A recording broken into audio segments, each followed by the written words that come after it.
There's a recording Kathryn Kuhlman never wanted you to hear. She recorded it in secret, in her bedroom, in the dead of night, when she thought no one would ever find out.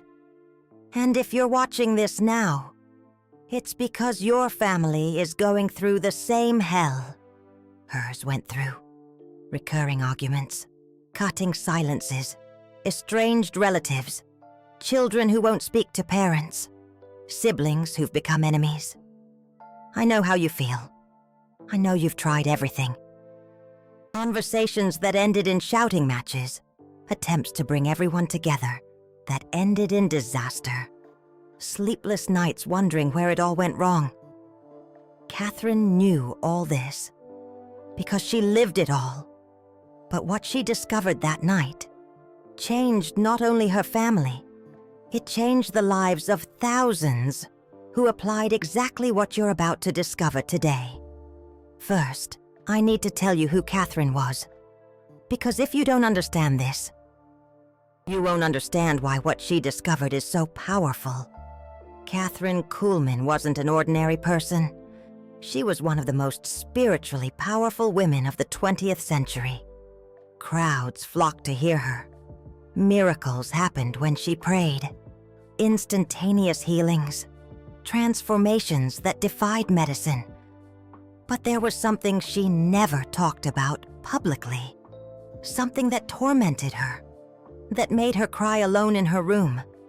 Her own family was falling apart. Imagine the irony. Thousands were healed in her crusades. Entire families were restored through her prayers. But the Kuhlman family was in shambles. An alcoholic father, a depressed mother, siblings who barely spoke, relatives who criticized her ministry. Some even said she was possessed, that it was all the work of the devil. Kathryn carried this pain like a thorn, a secret burden no one saw. Until one night in 1952, something changed. She was praying in her room, desperate, exhausted from seeing her own family destroyed while restoring the families of others. That's when she heard a voice, clear as a bell. A revelation she immediately recorded on a small tape recorder she always kept by her bedside. What she discovered that night wasn't just a prayer method. It was a specific spiritual protocol, a process she called restoration by substitution. And it works like this. You don't pray directly for the person causing the division. That's what everyone does. And that's why it doesn't work. Because when you pray directly for someone in spiritual rebellion, you're trying to force a change in their will. Kathryn discovered something different. Something few have understood until today. You pray for the spirit of unity to descend upon the family. And then you offer yourself as a spiritual substitute for the sins that are causing the division.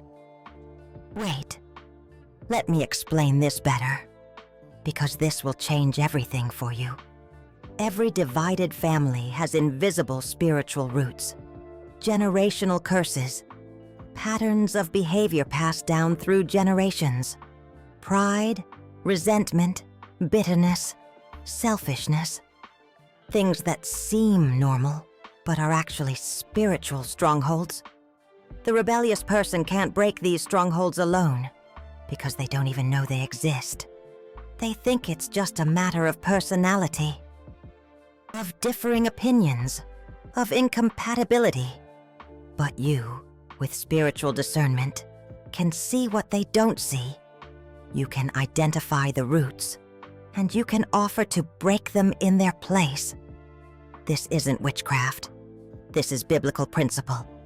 Christ offered himself as a substitute for our sins. Paul said he completed in his flesh what was lacking in Christ's afflictions. Moses offered to be blotted out of the book of life in place of the people of Israel. There's biblical precedent for this. And Kathryn discovered how to apply this specifically to family restoration. In her secret recording, she explained the step-by-step process. And here's the first phase. Phase 1. Spiritual identification. You need to identify the hereditary pattern causing the division in your family. Kathryn discovered there are 7 main patterns. First, generational pride. When no one in the family can admit fault, everyone is always right. No one apologizes. Arguments escalate because no one yields. Second, inherited bitterness. When the family cultivates old grudges, things that happened years ago but are still used as ammunition in arguments. Wounds that never heal because they're always reopened. Third, ancestral rejection. When there's a pattern of abandonment in the lineage. Parents who abandoned children. Children who rejected parents. Cycles of rejection that repeat themselves generation after generation. Fourth, controlling manipulation. When someone in the family always needs to be in charge, uses emotional blackmail, threats, manipulation to get what they want. Fifth, destructive competition. When family members are constantly competing with each other, who's more successful, who has more money, who's the favorite, a constant war for recognition. Sixth, toxic secrets. When the family hides important things, infidelities, addictions, financial problems, secrets that create distance and distrust among members. Seventh, emotional coldness. When the family can't show love, doesn't hug, doesn't say, "I love you." Superficial and distant relationships. Kathryn said that every divided family operates under at least 3 of these patterns. And until you identify which ones they are, you can't break the strongholds. So how do you identify them? Simple. You observe the recurring arguments, the themes that always return, the words that are always said, the buttons that are always pushed. If the arguments always start with someone feeling disrespected, it's generational pride. If they always involve things from the past that are thrown in someone's face, it's inherited bitterness. If they always have to do with someone feeling rejected or excluded, it's ancestral rejection. You see the pattern? Kathryn discovered that when you identify the correct pattern, prayer becomes laser-focused, specific, targeted, and the results start to appear in days, not months, days. But identifying the pattern is only the first step. The second step is where the magic really happens. Phase 2, priestly substitution. Now you're going to do something that 99% of people don't have the courage to do. You're going to take spiritual responsibility for your family's hereditary patterns. This means you're going to confess the sins of your lineage as if they were your own. You'll ask forgiveness for curses you didn't cause. You'll break down strongholds that others built. Seems unfair? Of course it seems unfair.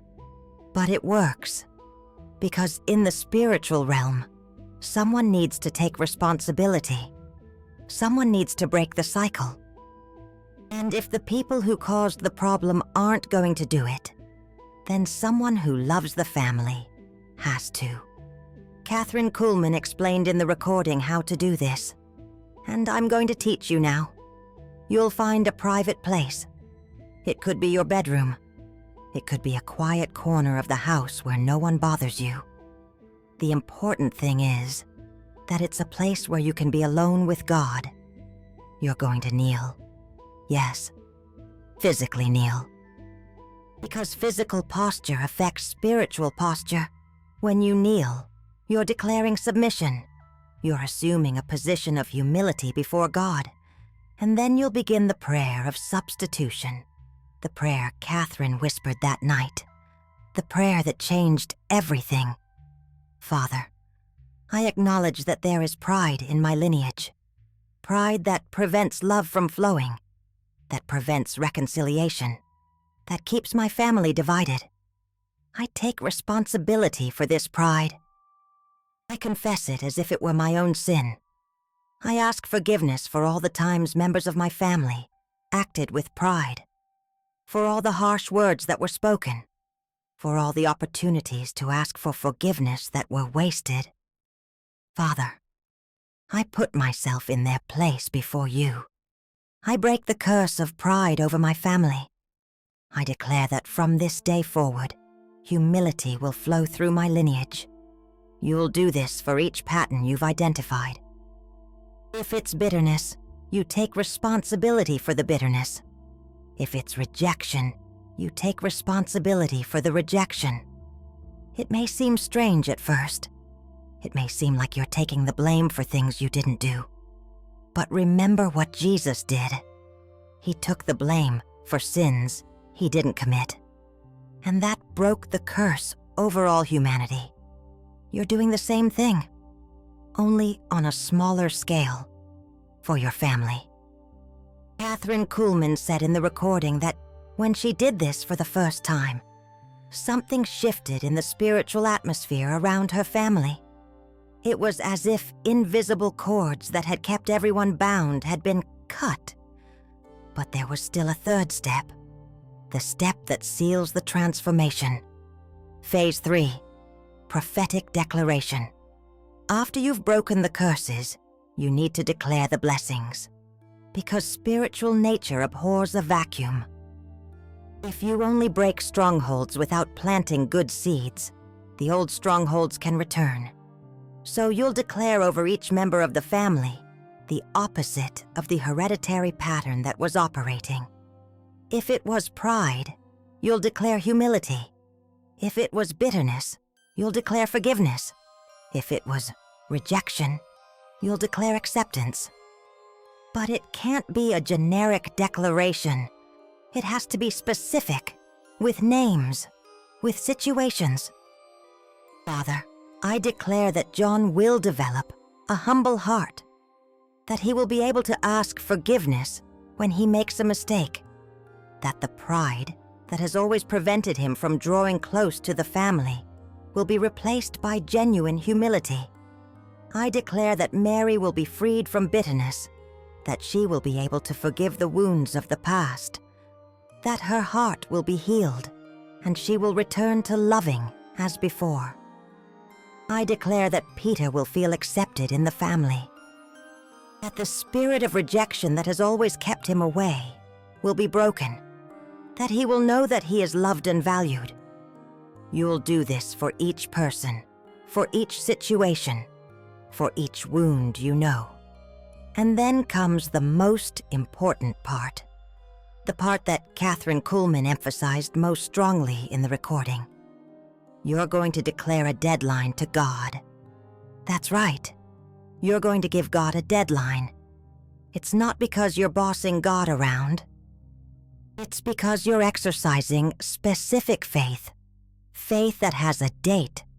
Faith that has expectation. Father, I believe that by Christmas of this year, my family will be reconciled. I believe that the wounds will be healed, that the arguments will be over, that love will have returned. I mark this date before you as a memorial of my faith, and I will wait until then trusting that you will fulfill it. Kathryn Kuhlman always gave deadlines of 3 to 6 months. Enough time for God to work in hearts, enough time for changes to solidify, but not so much time that faith weakens. And do you know what happened to her family? In 4 months, her father stopped drinking. Her mother came out of depression. Her siblings started talking again. The relatives who criticized her apologized and began to support her ministry. The family that was her greatest suffering became her greatest source of strength. But here's what Kathryn Kuhlman discovered. The method doesn't stop there. There's a 4th step, a step she only recorded once, on that secret tape. And this 4th step is what makes the difference between a temporary reconciliation and a permanent transformation. Phase 4, sacrificial emotional investment. After you've prayed, after you've broken the curses, after you've declared the blessings, you need to do something practical. Something that shows that your faith is real. You need to invest emotionally in the most difficult person in the family. That's right, the person who hurts you the most, the person who irritates you the most, the person you least want to forgive.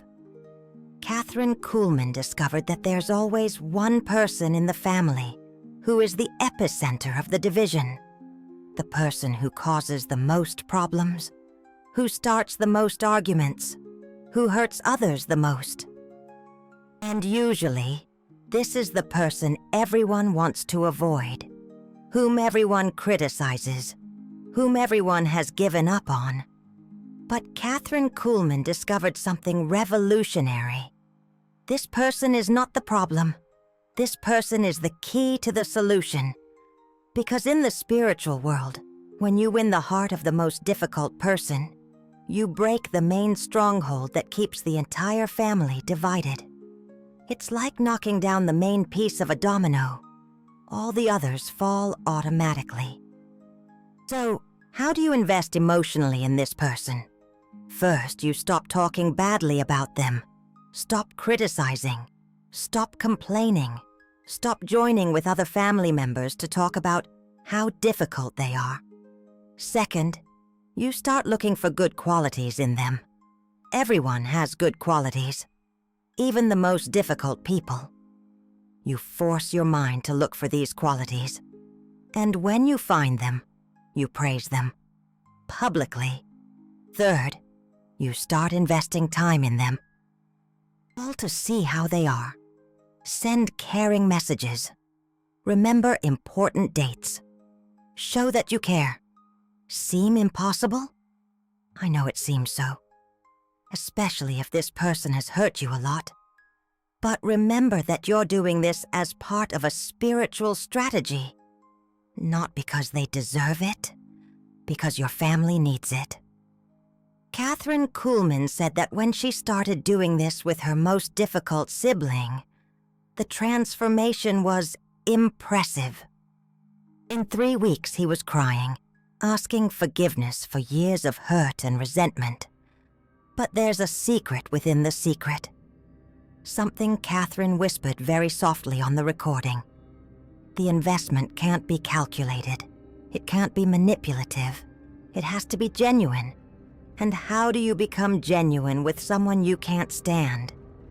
You ask God to change your heart first. Father, I know I don't have genuine love for Name. I know my heart is wounded and bitter. But I choose to forgive. I choose to love. I ask that you place your love in my heart for this person, that I can see them through your eyes, that I can understand the pain that made them this way, that I can love them the way you love. This prayer changes everything, because when you ask God to change your heart towards someone, He always answers. Always. And when your heart changes, your attitude changes. And when your attitude changes, the person notices. And when the person perceives that the love is genuine, their defenses begin to fall. Kathryn tested this method on hundreds of families over 20 years, and she documented that the success rate was 87%. 87% of the families who applied the complete method experienced significant restoration in less than 6 months. But there's something more, something she discovered in her final years. The method doesn't just restore families. It breaks generational curses that affect other areas of life. When you break family strongholds, you release blessings in all areas: health, finances, relationships, career, purpose, because the family is the foundation of everything. It's where you learn to love, to trust, to relate. When that foundation is healed, everything else flows better. Kathryn saw people receive physical healings after the family was restored. saw people prosper financially, saw people discover their life's purpose, all because the source was cleansed. But here's the question you must be asking. Why did Kathryn record this in secret? Why did she never teach this publicly? The answer will surprise you. Because she knew this knowledge was dangerous in the wrong hands. Dangerous how? Kathryn discovered that when you apply this method without being spiritually prepared, you can attract intense spiritual attacks. Because you're messing with ancient strongholds, with generational demons that don't want to be removed. She saw people apply the method and begin to have nightmares, strange accidents, sudden financial problems, unexplainable illnesses, because they didn't protect themselves adequately beforehand. That's why she only taught it personally, to people she knew. People she knew had the spiritual maturity to handle the consequences. But before she died, she recorded everything. Because she knew that one day this knowledge would be necessary for a generation that wouldn't have direct access to her. That generation is ours. So before you apply the method, I need to teach you the protections, the spiritual barriers you need to raise, so that you get the results without suffering the attacks. First protection, spiritual covering. You can't do this alone. You need at least 2 people praying for you throughout the entire process. People who know what you're doing, who understand spiritual warfare, who can intercede when things get difficult. Kathryn always had a team of intercessors covering her when she applied the method. People who spent entire nights in prayer, who fasted, who fought spiritually so that she would succeed. If you don't have this, stop now. Find 2 trustworthy people. Tell them what you're going to do. Ask them to pray for you every day until the process is finished. Second protection, consecration fast. You need to fast for 3 days before you begin. A complete fast. Only water, to cleanse your spirit, to increase your spiritual sensitivity, to demonstrate to the spiritual world that you're serious. During the fast, you'll pray 2 hours a day, 1 hour in the morning, 1 hour at night. Specific prayers of preparation. Father, I consecrate myself to this mission of family restoration. I purify myself from all sin, from all bitterness, from all resentment. I ask that you fill me with your Holy Spirit, that you give me spiritual authority to break the strongholds that keep my family divided. I place myself under the protection of the blood of Jesus. I declare that no weapon formed against me will prosper, that every fiery dart of the wicked one will be quenched by the shield of faith. Third protection, correct timing. You can't start the process at any time. There are times that are more spiritually opportune. Times when the barriers between the natural and the supernatural are thinner. Kathryn discovered that the best periods are the beginning of the year, March and April, September and October, periods of transition, when God is doing new things. Avoid December, avoid July, avoid holiday periods. Because during these times, people are more resistant to change. They are more attached to old patterns. And never start on a Monday, always on a Friday, so that you have the entire weekend to dedicate yourself to the process without interruptions. Fourth protection, absolute secrecy. You can't tell anyone in the family what you're doing, at least not at the beginning. Because if they know, they can resist spiritually. They can create blockages. They can even curse the process. Kathryn called this the Lazarus effect. When Jesus raised Lazarus, he didn't tell the people around him what was going to happen. He simply acted. You will do the same thing. You will act in secret. You will pray in secret.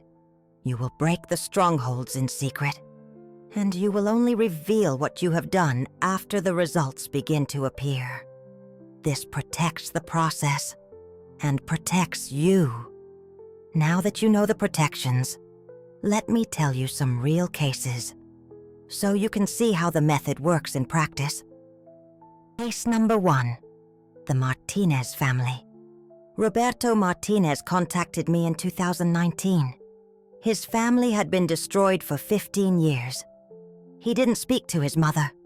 The siblings didn't speak to each other. The children didn't know their grandparents. A silent war that was consuming everyone. Roberto identified the pattern. It was generational pride combined with inherited bitterness. The father had abandoned the family when they were children. The mother became bitter, taught her children to hate their father, and that hatred spread to everyone. Roberto applied the method exactly as Kathryn taught, broke the curses, declared the blessings, invested in the most difficult person in the family, who was his mother. In 2 months, she called crying, asking for forgiveness. In 4 months, all the siblings were talking again. In 6 months, they held their first family reunion in 15 years. Today they gather every Sunday. Grandchildren know their grandparents. Love flows freely again. A completely transformed family. Case number 2, the Johnson family. Sarah Johnson applied the method in 2020, during the pandemic, when everyone was locked inside and family arguments were exploding. Her family had a pattern of destructive competition, everyone vying for recognition, siblings fighting over inheritance, children competing for their parents' attention. A war of egos that was destroying relationships. Sarah identified her oldest brother as the most difficult person. A classic narcissist who always needed to be the center of attention, who humiliated others to feel superior. She began to invest emotionally in him, calling him every week, praising his accomplishments, asking for advice, making him feel important without competing. In 3 months, he began to change. He stopped humiliating his siblings. He started praising others. He apologized for years of arrogance. Competition turned into collaboration. The family united. Case number 3, the Silva family. This case is more complex because it involved not only family division but also financial issues. A partnership between siblings that ended in litigation. A fight over inheritance. Accusations of theft. Utter chaos. Marcus Silva identified multiple patterns: pride, greed, rejection, manipulation. It was as if all the strongholds had settled into the family at once. He applied the method in stages. First, he broke the financial curses, then the relationship curses. Finally, the oldest generational curses. The process lasted 8 months. But in the end, all legal proceedings were dropped. The family business was restructured. The siblings went back to working together. And today, they are one of the most prosperous business groups in the region. Did you see how the method works? Regardless of the problem, regardless of how long the family has been divided, the principle is always the same. Identify the strongholds, break the curses, declare the blessings, invest in the most difficult person. But I need to give you 3 important warnings. 3 things that can cause the method to fail, even if you do everything right. First warning, unrealistic expectations. The method works, but it doesn't perform instantaneous miracles. It doesn't transform personalities overnight. People will change, but they will change at their own pace, in God's time. If you expect your narcissistic father to become a saint in 2 weeks, you will be frustrated.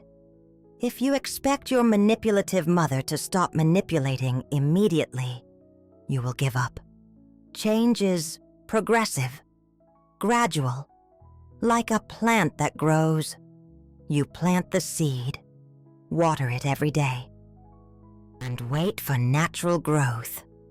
Second warning, increased resistance. When you start applying the method, people may temporarily get worse, more aggressive, more difficult, more unreasonable. This is normal.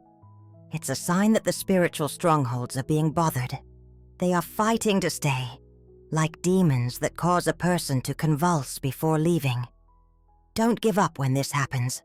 Intensify prayers, increase fasting, persevere until the resistance breaks. Kathryn said that the greatest resistance always happens between the 3rd and 5th week. If you pass this barrier, success is almost guaranteed. Third warning, personal attacks. You will be attacked during the process, physically, emotionally, spiritually, because you are messing with strongholds that don't want to leave. It could be sudden illness, unexpected financial problems, conflicts at work, depression, anxiety, insomnia, nightmares. All of this is normal. It's part of the war. Keep your protections active. Keep people praying for you. And remember that the attacks are proof that you are on the right path. If it weren't working, you wouldn't be attacked. Now let me teach you a secret technique that Kathryn developed.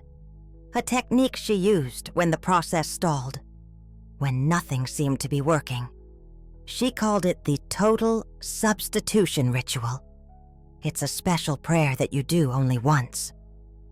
At the end of the 2nd month, if you haven't seen significant results yet, you go to an empty church, preferably on a Friday morning. When no one is there, you kneel at the altar, and you say the most powerful prayer there is for family restoration. Father, I offer myself as a total substitute for my family. I take on all the pain, all the wounds, all the sins, all the curses. If someone in my family needs to suffer to learn, let me suffer in their place. If someone needs to be humiliated to break their pride, let me be humiliated in their place. If someone needs to lose something to value family, let me lose in their place. I place myself as a permanent intercessor before you. Use my life as payment for the restoration of my family. I accept any consequence, any price, as long as they are saved and reconciled. This prayer changes everything, because it's the prayer of the greatest love possible. It's literally giving your life for your family, as Jesus gave his life for humanity. Kathryn said this prayer 3 times in her life. For the 3 most difficult families she tried to restore, and all 3 times it worked in less than 30 days. But there's a price. There's always a price. When you say this prayer, you may lose something important. It could be money. It could be health. It could be an opportunity. It could be a relationship. Kathryn lost the chance to marry when she said this prayer for her brother's family. She sacrificed her own romantic future to see her family restored. Was it worth it? She always said yes, that there is no greater love than giving your life for those you love. But you need to be prepared for this level of sacrifice. It's not for everyone. It's only for those who truly love their family more than their own life. Now let me tell you what happened to Kathryn's own family after she applied the method. Her father not only stopped drinking, he became a pastor. He started a ministry for alcoholics. He helped hundreds of people get rid of their addiction. Her mother not only came out of depression, she became a powerful intercessor. She became known for prayers that were always answered. People traveled from afar to ask for her prayers, Her siblings not only started talking again, they became partners in her ministry. They helped with the campaigns. They organized the events. They handled the logistics. The family that was her greatest source of pain became the greatest support of her ministry. And that's no coincidence. When God restores a family, He always does it extravagantly. It doesn't just fix the problem, it transforms the problem into a blessing.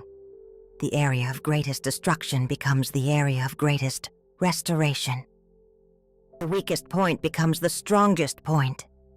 That's why it's worth fighting for your family. That's why it's worth applying the method. That's why it's worth paying the price. Because when God restores, He always does more than you asked for, more than you imagined, more than you dreamed. But there's one last thing I need to tell you. The most important thing Kathryn recorded on that secret tape. She discovered that the method doesn't work for everyone. There's a type of person who can never apply it, who always fails, who always gives up halfway through. What type of person? The person who is still angry with their family. If you're still angry, if you're still hurt, if you're still resentful, if you still want them to pay for what they did, the method won't work for you, because the method requires genuine love, real forgiveness, a true desire to see the family restored. If you just want to prove you're right, if you just want them to admit they were wrong, if you just want to be the hero of the story, stop now. Don't apply the method. It will be a waste of time. First, you need to forgive truly. You need to let go of the resentment. You need to choose love over reason. How do you do that? You ask God to change your heart. You pray until the anger turns to compassion, until the hurt turns to hope, until the resentment turns to love. It may take weeks. It may take months. But it's the most important step. Without genuine forgiveness, nothing works. Kathryn said that when she truly forgave her alcoholic father, it was as if a giant stone had been lifted from her chest, as if she could breathe for the first time in years. And it was only after that forgiveness that the method began to work. So before you leave here applying what you've learned, answer honestly. Have you forgiven your family? Truly? Completely? If the answer is no, start there. Start by forgiving. Start by choosing love. Because in the end, it's not about techniques. It's not about methods. It's not about spiritual strategies. It's about love. Love that forgives without limit. Love that waits without giving up. Love that fights without tiring. Love that believes even when it doesn't see. This is the true secret Kathryn recorded that night. It wasn't a revolutionary method. It was revolutionary love.